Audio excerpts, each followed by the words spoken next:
Our entire pastoral staff has the hottest wife ever. According to them. According to them.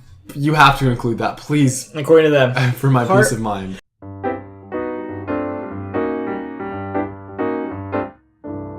Alright, gents. Welcome to the rectangular table of rhetorical reconnaissance. Tonight marks, I guess, our first discussion of something just really weird in Christian world. Mm-hmm. How are we doing? First off, names. Who are you? I'm Austin. Austin Lorenz. I work with my dad. Great. That was perfect. I'm Nick. I'm unemployed, so I don't work with my dad. Rip, dude. And I'm Caleb, and it's past my bedtime. So tonight we're going to talk about Christianese. I'm excited for this topic. I know it's your favorite. Already we got a hiss out of and to, I guess, spice it up, we've added snacks. I have an assortment of little Kit Kat bricks, and I've assembled them into a little monument, a mound maybe. That's a different candy, but we're not going to go there. Don't worry about it. Yeah. I have one small plate of exactly 7 cinnamon tasty cake mini donuts. This one looks shriveled. You know what? Do not make fun of my snack. That's the first one I'm eating. Okay. I have 2 bags of Skittles. Is it the giant sacks? Is that the whole 2 bags? This is 18 ounces of Skittles in one bowl. Are you going to eat all of those? Probably. No, you bet. I'm going to hold you accountable. This show can't end until all I also snacks have... It'll never. Even those 25-cent rolls you got over there on the lemonade. stove. And then, so I don't actually drink all that much lemonade, I have an almost finished cup of water. Almost finished. I have Arizona green tea that I brought all the way from Tomball just to be here. Wow. Man. I have nothing. I'm a camel. Camel rip? Wait, no, that means you're lucky. But you don't get to drink as much tea. I don't even like tea. I don't even like tea. Sorry. I don't like tea. I'm surrounded by heathens. Somebody help me. Send help, please. Right. To help you, we'll move on with the topic. So you hissed at Christianese. Why is this? So first off, let's define what it is. I've written the definition. Well, I came up with it. Is the words, phrases, and sayings that are commonly used by the church, but not the general human population. I think is that fair? Would y'all add anything to that? No, I think that pretty much sums it up without accidentally making fun of it in the definition itself. Oh, well, it's gonna get made fun of. Oh yeah. So to a degree, we'll honor, I guess, people that like to use these words, but because it's not all. We will laugh at them, maybe. So yeah. You already Christianized. Did I? What did I say? We'll honor them. Oh, I did. Yeah. That's our example. So it's words like that. All encompassing. Oh goodness. All right, Austin. I gotta know. Okay. What's with the hate? You want the short version or the long version? I'll take whatever you give me. We got time. Yeah, we got plenty of time. I don't know. I guess my biggest beef is like. Because you have your Christian bubble, and so you get people inside the Christian bubble, and that's where Christianese comes from. And so, I'd say theoretically, but I've seen it happen, so I can't say it's theoretical anymore. Mm-hmm. Like, if there's people speaking Christianese in your Christian bubble, and you spend a lot of time in said bubble, as a lot of people kind of tend to do, everybody picks up on it, and then it creates like this feedback loop where Christianese becomes their like English equivalent almost. And you stop hearing people speak in words that like your everyday person could even understand. And so my beef is like, once you've gotten to the point where like you're speaking in Christianese, as like your everyday vernacular, even to people who maybe you don't think about it, but they don't understand it. It creates like this issue where you cannot effectively communicate to spread the gospel or even really relate to people. Yeah. Because you're thinking through this lens of like, these are the words that I know, these are the words that I say, but then you're talking to, homeboy in the library or whatever, and he's just like, what is stewardship? How are you honoring me? Is that like, what are you talking about, dude? And you just have no idea. And it kills me because it's like, I've seen it happen too many times where it becomes how everybody talks, how everybody like communicates. And the next thing you know, it's like people try to go out and, you hear them evangelizing and talking like that. And you can kind of see people's heads tilt a little bit. Yeah. It's just like, that makes sense. Yeah. We don't want to hinder our witness or I guess, what we want to accomplish. Yeah. So that makes sense. Nick, thoughts on Christianese? I'm like a depends on the time of day and how hot it is outside kind of guy when it comes to my opinion. Because I use it all the time, and I don't think it's inherently bad. Because any culture and any group has its own kind of like language that they use to communicate things effectively. And I think a lot of words that are considered Christianese sum up points that are like important to the gospel and God and Jesus and like everything that is said in Scripture. And it's like not a bad thing to use those words, but I do agree that in the bubble that like I think it's fair to say like in the bubble that we live in and other bubbles I've like seen that it can be a problem where the words are not taken as seriously if they are said at enough of a frequency, in particular along with if they're said enough in a way where like it's a joke or they're just like made fun of on its own, Like I remember last year, the phrase "guard your heart" became a huge joke, basically, because people would always just throw it out there like it was literally candy, like "Oh, guard your heart," and I'm like, well, do half of you even know what it means anymore? Just because it was like, and at first the jokes made sense, and I think sometimes it's fine. I think it's okay to make fun of stuff a little bit, because. I mean, I don't know, just otherwise it's like having a super strict culture I think is not we don't want to lose what that actually means. Yeah, but you don't want to lose it by oversaturating your entire life with these phrases and particularly like overusing and making fun of those phrases. Right. So I don't think it's bad, but I definitely see it overused, and there are some times where I like have to take a step back and say, all right, now tell me what you really mean. Mm-hmm. Yeah. Don't sugarcoat me with Christianese, just what are you saying? Yeah. So that's where I stay. I'm like 50-50. Depends on how it's used. But I think it's not the best. But not the worst thing ever. Yeah. For me, it's when it's used in church services, I guess you can say I have a bent towards like what the church is putting on a Sunday morning. So like, even though we do evangelize on campus or when we're going on trips and stuff, there are still folks that just walk in the door. Like they see churches online, they want to check it out, and then you get some pastor who is just almost just reading scripture for the entire time he's giving a sermon. And I feel for the folks that like they've never done church and they're sitting there and it's almost like they just had a dictionary read to them of like new things that they've never heard. And so I think there's a disconnect, and I really like speakers who just go at it, and they don't use big Christian-y words or church slang. They just they speak real talk. I definitely think who your audience is a big factor into when and how you can use Christianese. Yeah, I remember talking to my pastor back home about how he structured sermons and why he was doing like certain things that he did. And he said that a lot of what he did was based off of the assumption that there's always at least one new person who's never heard of Jesus before in a service. And that controlled a lot of what he does and why he might not particularly go in depth and super in depth in a sermon because someone might not even know.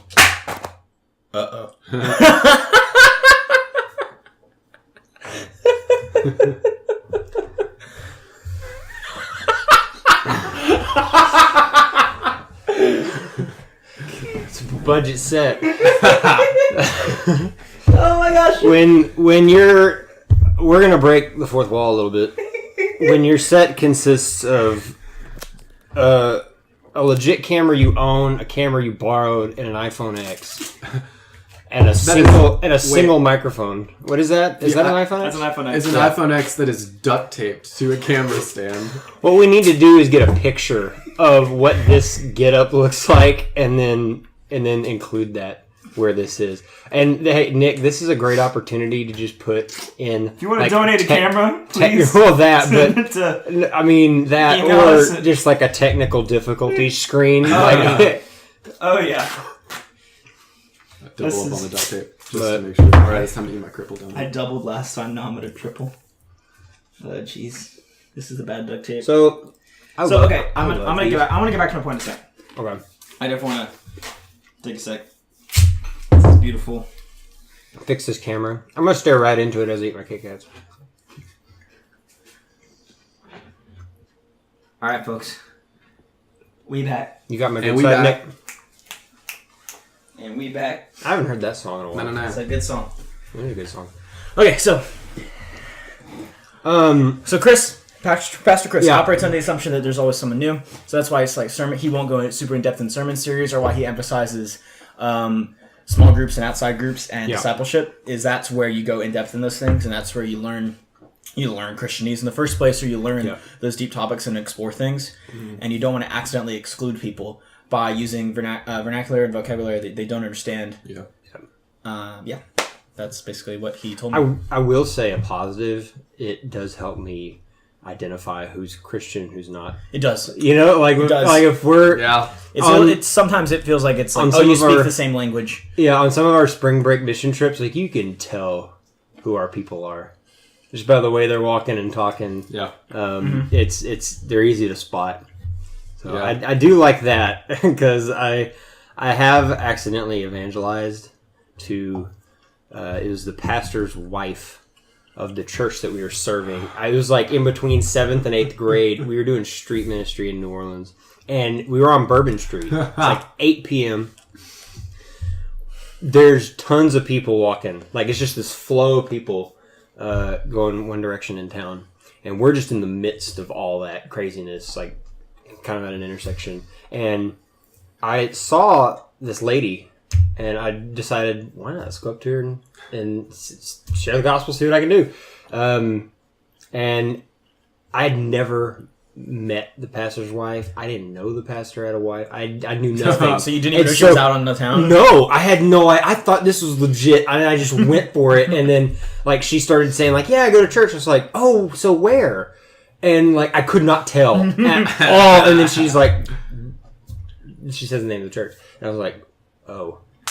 And then she explained that she was pastor's wife. I was like, feels awesome. And I just apologized and we laughed about it. It was a good time.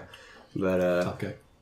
Yeah, so I mean, when you're that young, if there's anybody you should learn how to preach the gospel to, right? Pastor's wife's a great audience. Great practice, for the rest of the night. So it definitely had some good to it. Are there any like favorite or like most annoying words, like stuff that you either love using or like words that you really hate when people use? Oh my gosh, I have both. What? Give me some. Both. I think I don't even know. I don't even know if one of these is Christianese or not. This is just because maybe this is just something I've been learning more. Mm-hmm. But like using the word surrender in like how to like give up things to God and like explaining more what that is. Just the word surrender seems to like summarize a lot of those concepts and ideas. Yeah. And that's not used as much. I just like it. I think it is a good word. Yeah. That is used like in normal words. You're normally in the context of war, and it's like you're giving up a fight. Right. And that still is true. Yeah. You don't ever hear that used to describe like Q dropping a class. Yeah. Or anything. It's like, I surrender. It's like, nah, man, I bailed. Like, yeah. So I like that one, but it's not necessarily one that's used most popularly. Mm-hmm. I would say one that I don't like is when Guard Your Heart was overused. That was probably a bother for a while. I think sometimes, the word encourage is a word that I love and hate at the exact same time because it has both been used with me, by me, and to me. I will not say against me. I will say to me. Against me. And against me, honestly. To both just describe a time where I'm literally being encouraged. Mm-hmm. Or it has been used, and this is my least favorite use of it. When I am needing to be corrected, someone will say, I encourage you to do the That's opposite. the one I was thinking. The opposite of what you are already doing now. And for me, this might be a personality thing because I understand like it's probably best to encourage someone before you rebuke them or correct them, and just to like soften the blow, basically. But for me, I don't need them to say, "I encourage you to fix the problem." I just need someone to say, "Here's the problem. Could you fix it?" Yeah, give it to me straight, doc. I need the diagnosis without any sugar coated. I don't need Yeah. I need the plain donuts, not the cinnamon sugar things. Oh, but you're missing out on so much. That's the one that's we encourage you to try one of these. But that's the one that's honestly hit me the most over the years, is particularly when it comes to correction, is when people use the word encourage in what I would consider a negative context, because I think that takes away from the significance of what encouragement is supposed to be. Yeah. I think there's a difference between encouragement and rebuking. And while I think people can defend the point of using encourage as in I encourage you to do this, I just think you can go about it in a way that communicates the same message without necessarily using the word in what I think is a context that it shouldn't be used in all the time. Yeah. Does that make sense? Yeah, no, that totally makes sense. I remember when I first came to Antioch, I think one of the first words. Well, first I have the story about my first experience, my first Wednesday night like worship night, and it was my first impression of Antioch. Was that a My Life group? Or was that another life group? Or was it a college night? The first two encounters with, I guess, Antioch folk was a Thanksgiving party, and then the next one was a worship night. At the church. Anyway, I'll save that story for another time. That's a jump. But when I started coming to Antioch, there were like two things that stuck out to me were Holy Roar. The first time I heard that, I was like, "Excuse me, what are we doing?" and the other one was the amount of times I heard the word vision. I think grew exponentially. Just the more I hung out, I kept hearing the word vision, and that one got annoying. And it's like, can we use something else to describe this? I can see how the words vision, like I think vision most of the time is just as the why, and people just need to know. For me, I just ask why we're doing it. Yeah, and then I think that if you put it in Google Translate from English to Christianese, that'll go instead of saying, "Why do you do this?" It's what is the vision behind that? Can you give me the vision behind this? You have to say it with this really soothing. Can you give me the vision behind what we're doing? I'm not a fan. Not a fan of vision. So, like, what is an appropriate use of the word vision, or at least, or an appropriate frequency? 2020 vision. A whoop. We asked for it.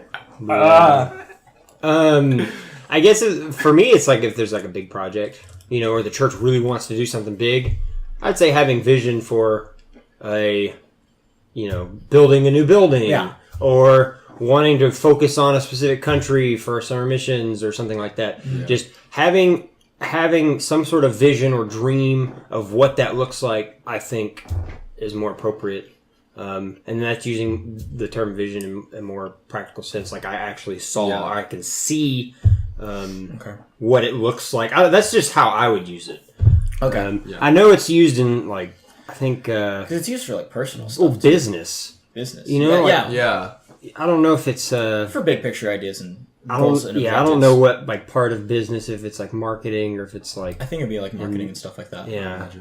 I'm not there. I'm not business. I'm a nuke. I left the business school for a reason. But I mean, I think vision is... I agree with you. I think it's overused a ton.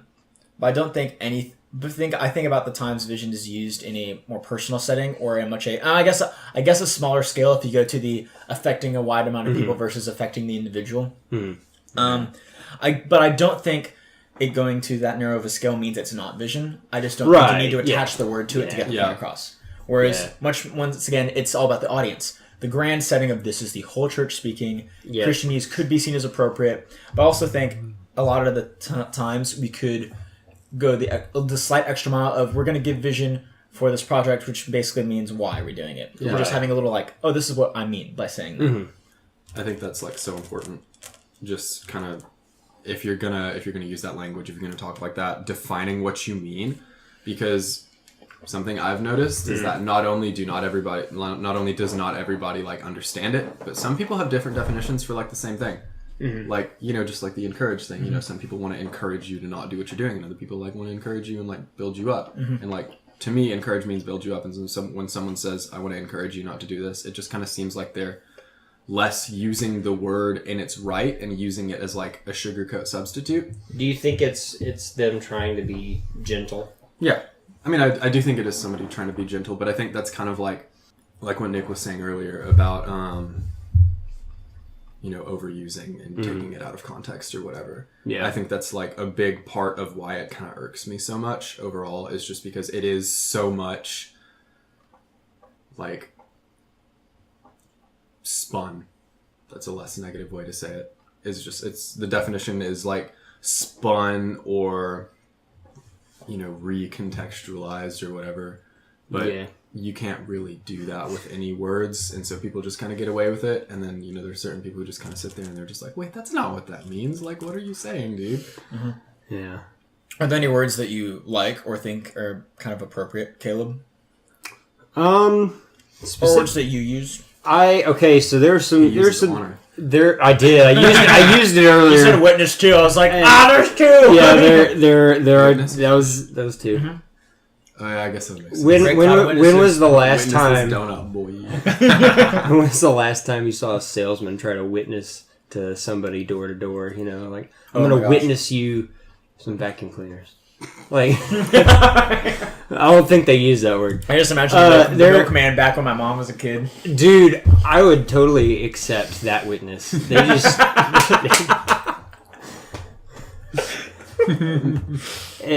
Milk is one of God's gifts to mankind. Like, whoever... This is a tangent, but whoever finally decided to just take that leap and drink the cow's milk. They did at least me a favor. You must love Louis Pasteur for inventing the pasteurization process to make this milk drinkable. It's fantastic, dude. Some of the to get back on topic. Yeah. Some of the words that I use in a church setting, and it's usually to get some laughs or to connect with some folks who are from other denominations. I will try to slip in my past experience of Bible drill. Like, Bible drill is you will only find that, I think, in Southern probably churches. I don't know. To me, it seems like a Baptist thing. I don't know. I've never heard that. You've never heard of Bible drill? No, we gotta play. Okay, we have to play. Oh, it's a game. That really scares me. Yes, it's a game where everybody gets their Bible like in front of them, and you keep it closed. Yep. And whoever's like moderating it or whatever, if it's your Sunday school teacher, which is another word, they'll Sunday school. Yeah, Sunday school. I'm all about that one. They'll say a passage, so a reference. So it's like Psalms 1:3 or whatever, and they'll say go, and so all the kids or whoever's playing will have to open their Bibles and try to find it first, and whoever reads it off first, they get like that sounds like candy. I wish I had done that. Well, it helps me find stuff. Like I have taken something practical from it, not just the sugar that I was given for successfully finding the right passage, but just the skill of navigating the Bible. It has helped. I will use Sunday school answer. If we're at life group and somebody asks a question and like somebody's answer is Jesus, in my mind, if I don't say it out loud, I'll be like, "That's a Sunday school answer." Yes. I will use rebuke only in like church friendships. Oh man, yeah. That word rebuke gets that was another word last year that I think got overused amongst the people I was hanging out with. Just that like was my fault. Oh man, that was definitely my fault. Emily and I have taken it a step further. Oh Lord, we have rebuke forms. Stop forms. No, they're not legit forms, but every time there's like something, I'll say something that is not true about myself. She'll be like, "I'm going to hand you a rebuke form or slip. Please initial and turn it in within a timely manner." We'll joke around with that one a lot. That's awesome. Man, and I like that. This one, sorry, I'm reading off a list that I made. This is the last one, and this one's very specific to our church. is Antioch time. Oh! It is, that's a good. honestly, That's the 5 to 20 minute range of when we're gonna start stuff, man. or just show up. Oh, true. Be there, you know. It's yeah. What, EMP always lasts 30 minutes because it starts 30 minutes late? Yeah. And you know it's so bad if like I'm late all the time, and I can bank on Antioch time being late and showing up before we start something. I can't complain though. I got 'cause it really makes me bad look about on this time. last semester. I got really bad just because I was super tired for the 9 a.m. service, Yeah. and I would like leave my house at 9 a.m. and then I'd get there and it's like, okay, they just finished shaking hands, and, and then we'd actually get started with the with worship or something. I will say And- that as a cultural standard has gotten a lot better. I know for us, like at Life Group, we have made a point to try and start not 15 minutes late. And what sucked is I remember when I started leading like 2 years ago, almost 2.5 years ago at this point. Oh, almost 3 years ago. Gosh, I feel so old. I was literally given a form that said, like, and it made sense. It said the first 15 minutes of Life Group is fellowship time. But for me, what I saw, like, it's people arrive and show up and talk time. And I saw that and I was like, that is 15 minutes of time I could use for discussion, small group worship, prayer. You know? That is 15 so that's minutes why. of time we don't need. well, to if people buffer figure out people that that's being just fellowship time and they don't want to fellowship, And they're they're going going to show up late to late, that. 15 minutes late. Yeah, so that's why for us we tried to do a thing where we started Life Group at 7 o'clock because it goes from 7 to 9. That kind of started working, but then it would only be like 7 or 8 people, and we always wanted to start when there was around 10. So we moved, like the latest we start now is 7:05. Yeah. And that's stretching it. We got pretty good at it, I would say. But that's just like, and I think that's just a cultural thing that's been changing. But still, I think us older gents and older generation people like know that it's a thing. Because like I'm the still 22. well, I think the freshman classes are like doesn't really know that's a thing really, or like not. Oh, many yeah, of them that's do. true. Oh, okay. Like I think we know because it was like so bad for a while, and it's in the transition period of it's getting a lot better. Yeah. Just because everything's getting more streamlined, and so props to you, Antioch staff, for doing a great job. Please don't ever do that again. That made me so uncomfortable. Yeah, that hurt a little bit, but it's true. That's true. That's the most hype I've seen just within this show so far from was what we've like- recorded. That was Yeah. a rough blow, honestly, to like my That's all right. whole stature. There's everything you you just know the did. grace counter. We're gonna. one for Nick. That's it for my list. Do you have any other things? Otherwise, we're gonna hop over to the this dictionary of Christianese. I've already got a There's couple I'm some checking out. there's some stuff in here that Some goodies. I want to explore, but I mean, for me, it's basically just. I don't think there's anything inherently wrong with any of the words. I do not like sugarcoating. I really like. I want my sugar on my donuts, not on my words. Please and thank you. So like. Just my frustration kind of comes with when people use those words to sugarcoat, or when it just does come down to a point where, like, if you said it any other way, they wouldn't understand what you were talking about, or like they'd have to translate it to something Christianese. So like, it's not necessarily the words; it's more of like the mindset that kind of comes along with it and the associations that are made. Sunday school answer is quite possibly my favorite, like low key. Clapback though, like I don't know, not gastroevangelism. I just don't know. bro. I was What pulling does some that up. even mean? But I don't know. It's just I think Sunday school answer is definitely like a clap back to like, oh, I'm gonna you hand me a Christianese, I raise you with Sunday school.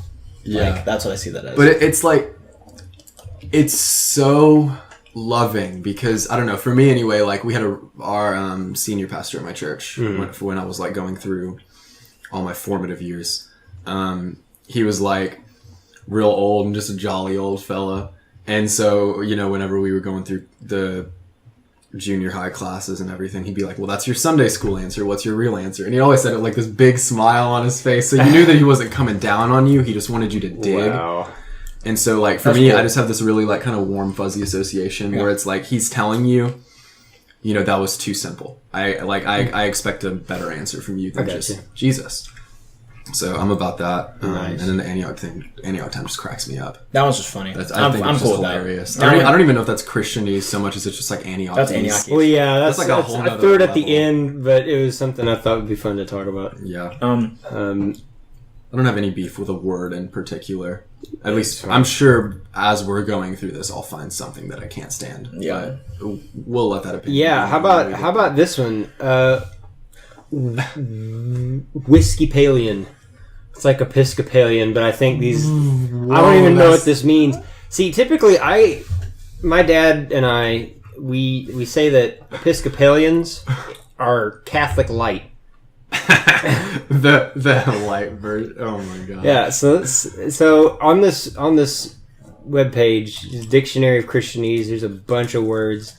So we're going to go through them a little bit? Yeah, just look through the list. I'm going to read the definition for Whiskey-palian. I got one. It says a playful but potentially offensive nickname for an Episcopalian. The pun references the supposed permissive attitude towards alcohol. It makes sense. Yeah. And that's... I feel like that one's pretty self-explanatory, but I've never heard that defined in a word.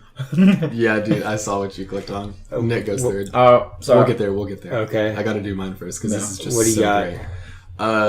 So it's the Jesus per minute measure, and what the is Jesus. this? Wait, hold on. There's more. And the Jesus is my girlfriend song, also known as the Jesus is my boyfriend or God is my girlfriend. Oh, it's like the I'm dating Jesus thing. Yeah, so we're gonna start with this one. So it's not a legit song. It's just when people say like, it's like a characterization of like contemporary Christian music. So I'm gonna hit you with this. Okay. These are love songs to Jesus that make the leap from irreverent to romantic, from sacred to sexy. Basically, they're songs that you can replace the name Jesus with baby, and you instantly have a pop song in which the singer is crooning to his love interest. And let me tell you something, dude. Oh man, when I hear those, I cringe inside and out. And then the Jesus per minute, or Jesuses per minute, abbreviated as JPMs. How many times the name of Jesus is mentioned in a song? A method by which labels and radio stations gauge how Jesus-y a song is. So for me, this is going to be the cringiest thing we can find in this whole website. Oh, I thought that was talking about Jesus is my girlfriend. I thought that was talking about how when like people say like, oh, I'm not single, I'm dating Jesus. Like that kind of dude. Oh yeah, that's where I thought it was headed. It's that mindset, but it's in song form. Which almost to me is like worse, because then it's like 3.5 minutes of somebody going, I love this one. Jesus. A pew potato. What? A pew potato. This is minimally active Christians. I love it. I've literally pulled up 7, but I'm gonna go through some real quick. First one I pulled out. Austin saw this. This is what I was talking about. I bachelor till the rapture. Bachelor till the rapture. Bachelor till the rapture. I can't say that. Let's see. It's both phrases can be used. It is bachelor till the rapture. A Christian man who thinks he is unlikely to ever marry or who plans to remain celibate. The term is often used ironically or humorously. That is often a common term used by your boy Timothy Atik at Breakaway. It's a good. I don't think he overuses it. I think he uses it in the best ways. I just love that it's Christianese. I forgot that was a thing. I thought this was funny. Facebook fast, media fast, digital fast.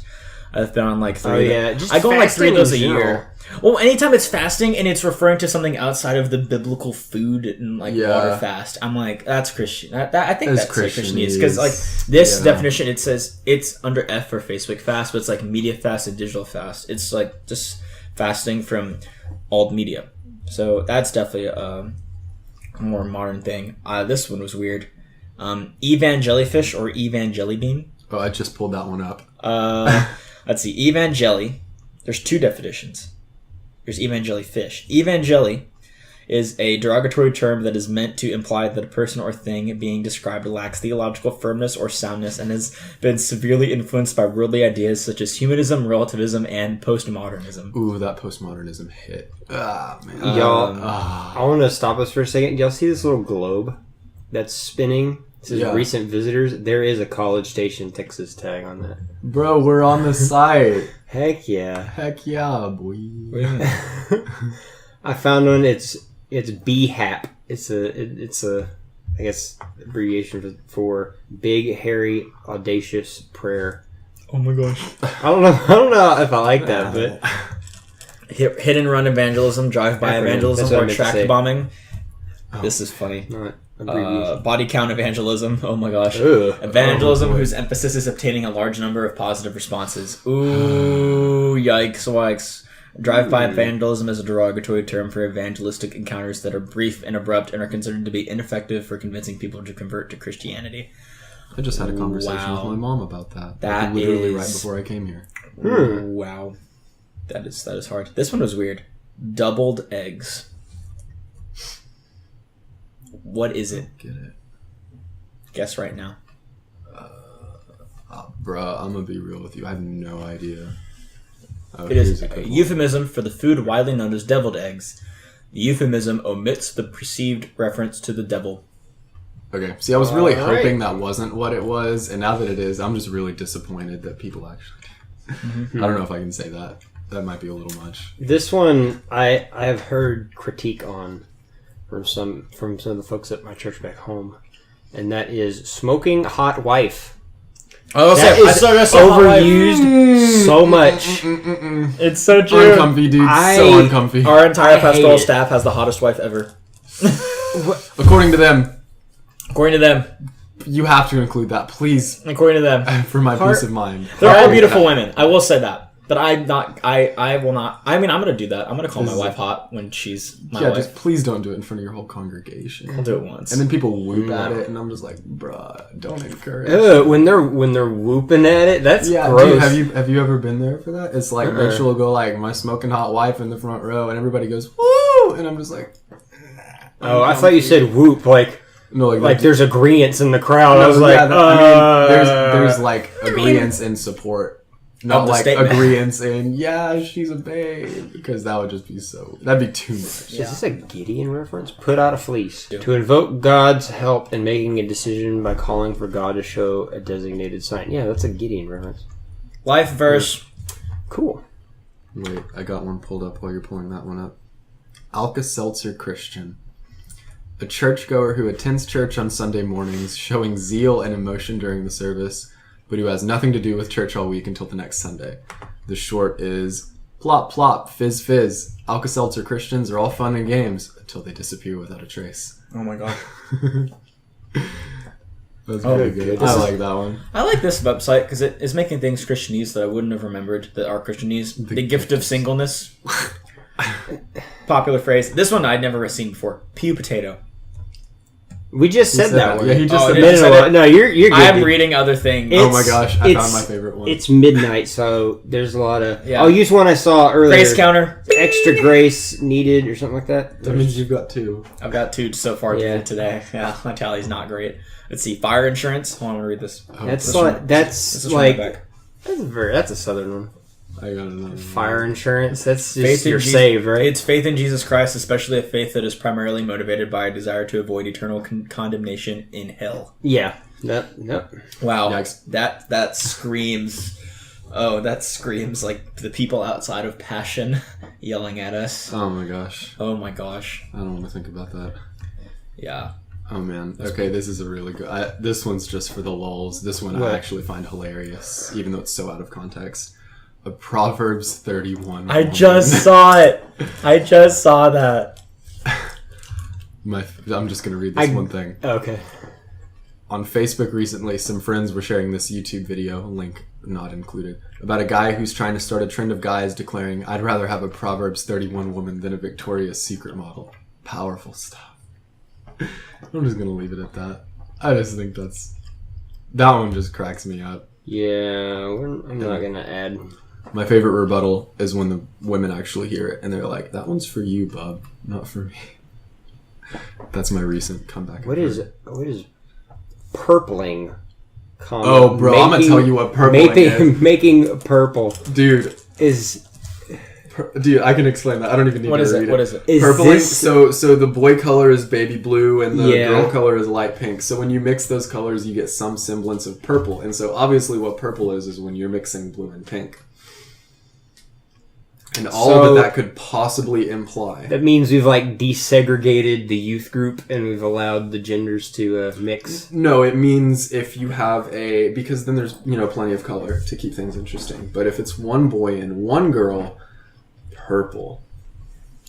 Yeah, I got that one on my first mission trip, and then when I'm not a fan. Yeah, wait, that's no, it's not that, is it? Dude, that's exact. Look, it's got the picture, making purple. I'm not a fan. Oh, I thought this was way worse than I thought it was gonna be. It depends on your age group. I'm not gonna lie. That's because the older you get, the more the leader will warn you not to purple. Oh, red letter Christian. I've seen that before. I don't know what that means. Red letter Christian. I don't know how to define it, so let's look up the definition, shall we? It is. Oh, it's a Christian whose theology is based primarily on the words and deeds of Jesus in the Gospels. A Christian who regards the oral teaching of Jesus as having more authority or importance than other parts of the Bible, such as the New Testament epistles. I get it. I only read Bible with red letters. If they don't have red letters, they're not a real Bible. That's not a real fact. Ooh, Rice Christian. This might summarize me pretty well. Oh boy. That's not what we need to say. Christians who eat rice. Curry and Rice Christian. A person who pretends to convert to Christianity in order to obtain food or other benefits from the missionaries. Haven't we all been that at some point? Oh my gosh. Oh wow. So Rice Christian just means someone who converted for food. Wow. That's messed up. We can't speak negatively about that one because I definitely have shown up to certain church events. Even though I was already saved, I have shown up to church events because there was food. That's different from like, oh, I agree with your Jesus thing. I need food though. Oh, okay, yeah. But like, still. I've definitely gone to church things. Like my old church in Connecticut. They were famous for potluck dinners. Like that was whenever that was happening. Oh man, sign me up. Like that was what I was doing that night. Oh, here's a good one. I don't know if we already I'm said out. this. I'm out of people. Don't drink, smoke, or chew, or go with girls that do. I've heard things similar to that. Right under the Billy Graham rule, which I'm now going to define because that one was long. I checked that one out. Oh wow, guys. Okay, yeah, wait. it's. I'm gonna. Y'all can read that. No, one that's the on your own. definition. Yeah, and yeah. There's like example. Policy kept by some Christian men of never being alone in a room with a woman who is not their wife. Rule is named for Billy Graham, who kept such a policy throughout his life, starting in 1948. Wow, that's dedication. Honestly, I can respect that. I respect it's that rule. It's one of those things where, like, Yeah, it's definitely a personal maybe conviction it's not, rule. maybe it's not bad, but it looks bad. Let's see. Pretty much. It could in be any taken case. to that rule could be taken to an extreme. Yeah. It's not healthy for anybody. I definitely see how people who struggle with like purity stuff that needs to be a thing in their life. I can see that being a thing. Yeah. I'm out of words here that like are new to me or like something I want to look into. Televangelism. Yeah, these we've hit a lot of these. I just got one more because this. All right, yeah, this is we can. cringe. I'm not even going to define it. It's just Saint Arbucks. Starbucks, but Saint Arb. Oh, I just have to throw this out there. The coffee and Bible Christian thing is probably my single least favorite trend of the decade that we're currently living in. So the fact that Lupa's is like Antioch 2. Yeah. And the constant social media feed of like doing my morning devotional, but then it's like you have your cup of coffee. Why does it and bother your you, Bible Austin? open. What's the vision behind this this angst that you have in your heart? I encourage you to share it with me. I encourage you to eat a donut. I'm gonna need a couple donuts. If there's two. If Nick's gonna keep going at this. Well, I don't know. It really just bothers me because for one, it kind of puts off like you got this like ivory tower holier than thou kind of thing.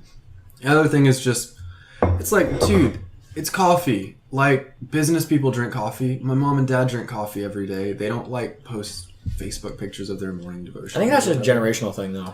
Actually, my old roommate from freshman year, posts more photos of his dog, the gym, and coffee than I see his face.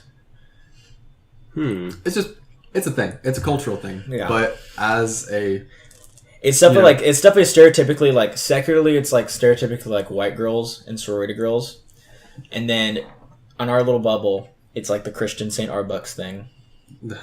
Please don't ever say that. Oh man, that hurts. Is that just like our generation likes coffee more, or is it the fact, or is it that our generation likes posting pictures of food? I'm gonna tell you what it is right now. Tell me what it is. It's the aesthetic, and that's your word of the day. Word of the day. We're gonna start this. Aesthetic. Are we gonna end on aesthetic? Dude, we can end on aesthetic if you want to. Maybe we can put some nice aesthetics. Some nice aesthetics to the aesthetic on definition. on the screen. Yeah, some nice visual aesthetics of Some coffee. That's why it kills me. It's why it kills me is because it ceases to be about what you're doing. Because I feel like as soon as you post a picture, you're too busy focusing on the attention you're going to be getting rather than the attention you should be giving. And everybody does it. So like their feed can look pretty, or like, look at how nice my devotional is. And it's like, bro, like when I do a like hardcore devotional, it looks like when I'm studying for finals. Papers are everywhere. My computer's open to 12 different tabs in languages. Yeah. And like I have like 3 different the way reference to do it. Bibles open. One of them is my cell phone because it's on Do Not Disturb. Nice. So, like, Yeah. My hardcore devotionals are That's the way to do it. 2 giant speakers in my iPhone. Wait, that's Hey.